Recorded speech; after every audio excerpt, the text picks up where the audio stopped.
할렐루야, 반갑습니다. 11월 12일 화요일 아침 묵상 시간입니다.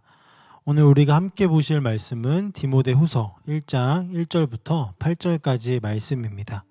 함께 한 절씩 보도록 하겠습니다.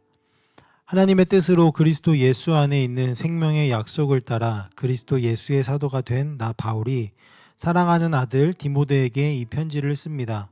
하나님 아버지와 우리 주 그리스도 예수께서 내려주시는 은혜와 자비와 평화가 그대에게 있기를 빕니다.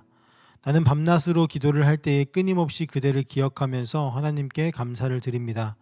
나는 조상들을 본받아 깨끗한 양심으로 하나님을 섬깁니다.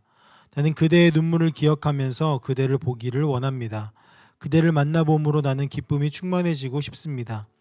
나는 그대 속에 있는 거짓 없는 믿음을 기억합니다. 그 믿음은 먼저 그대의 외할머니 로이스와 어머니 유니게 속에 깃들려 있는데 그것이 그대 속에도 깃들려 있음을 나는 확신합니다. 이런 이유로 나는 그대를 일깨워서 그대가 나의 안수로 말미암아 그대 속에 간직하고 있는 하나님의 은사에 다시 불을 붙이게 하려고 합니다. 하나님께서는 우리에게 비겁한 영을 주신 것이 아니라 능력과 사랑과 절제의 영을 주셨습니다. 그러므로 그대는 우리 주님에 대하여 증언하는 일이나 주님을 위하여 갇힌 몸이 된 나를 부끄러워하지 말고 하나님의 능력을 힘입어 복음을 위하여 고난을 함께 겪으십시오. 아멘. 우리는 이제 디모데 후서의 말씀을 묵상하게 될 것입니다. 디모데 후서는 바울이 두 번째로 감옥에 갇힌 상태로 쓰게 되어진 바울의 마지막 편지인데요.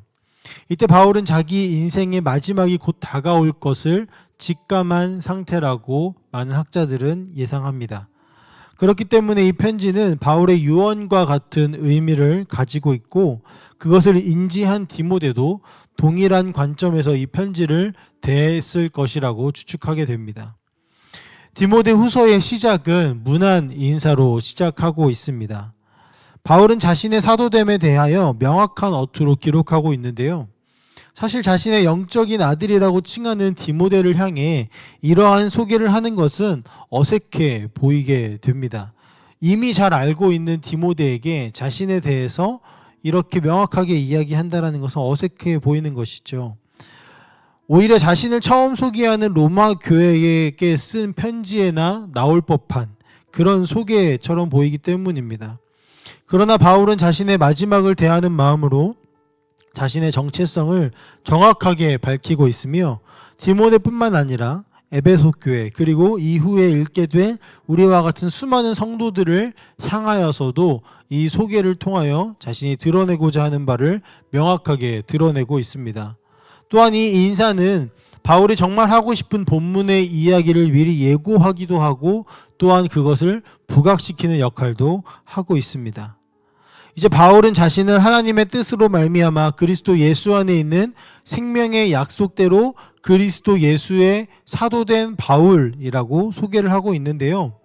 바울은 자신의 사도됨이 하나님이 정하신 것임을 명확하게 인식하였고 그 근거는 예수 안에 있는 생명의 약속임을 명확하게 밝히고 있습니다.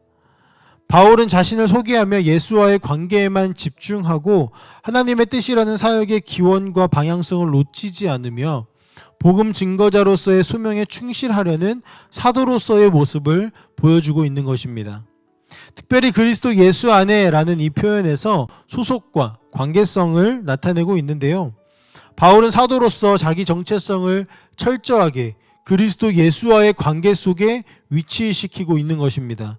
그렇기 때문에 바울은 세상이나 다른 존재에게 눈을 돌리지 않고 예수님께만 충성할 수 있었던 것이죠. 바울이 자신의 정체성을 명확하게 하듯이 우리 또한 하나님께서 허락하신 구원의 역사를 통하여서 예수 그리스도 안에 있는 예수 그리스도의 몸이요 그분의 몸된 교회임을 명확하게 인식해야 할 것입니다.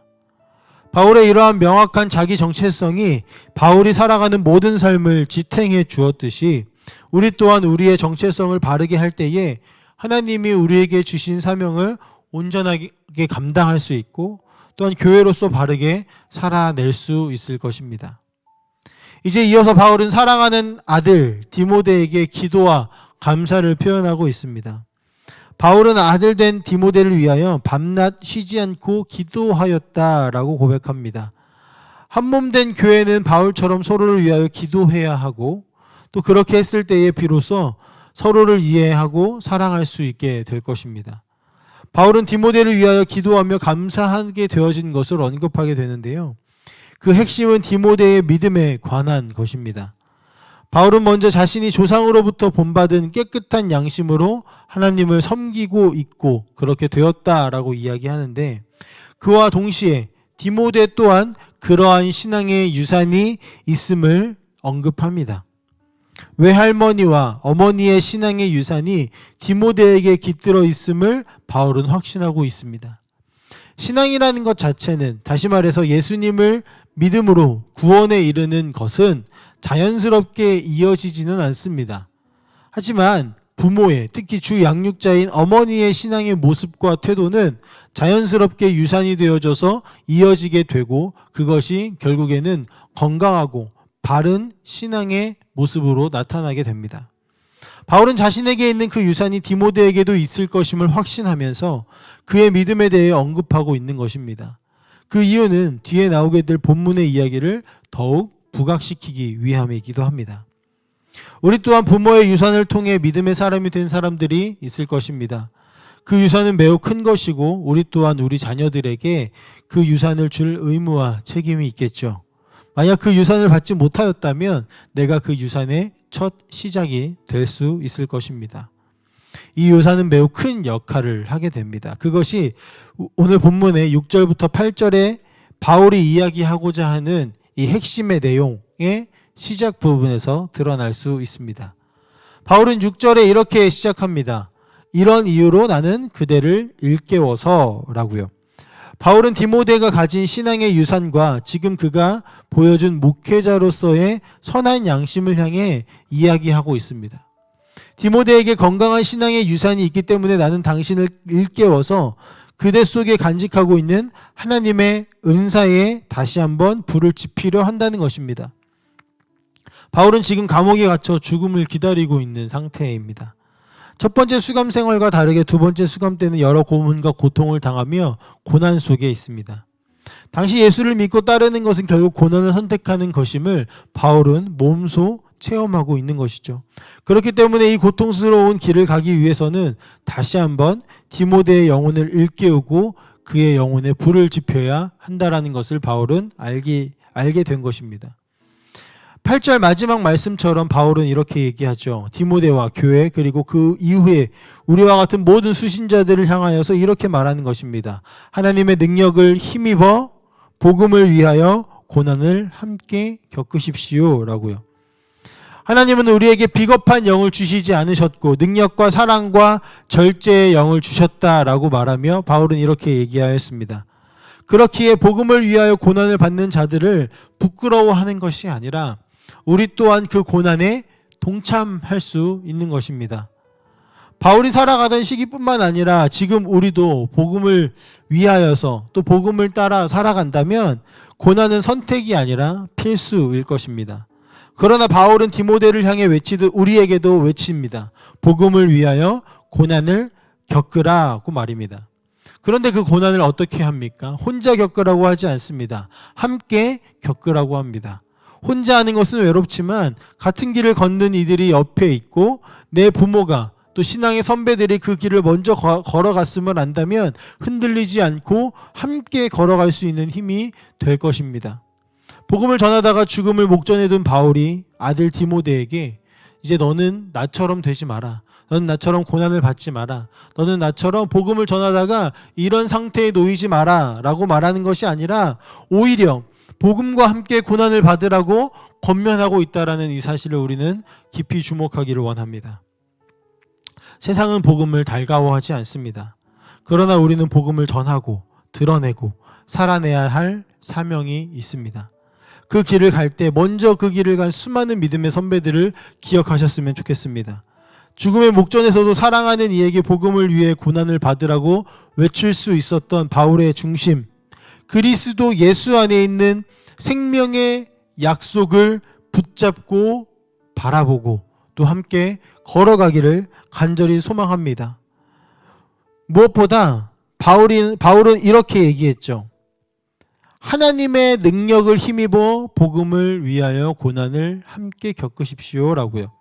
하나님께서는 우리에게 능력과 사랑과 절제하는 마음을 부어주십니다.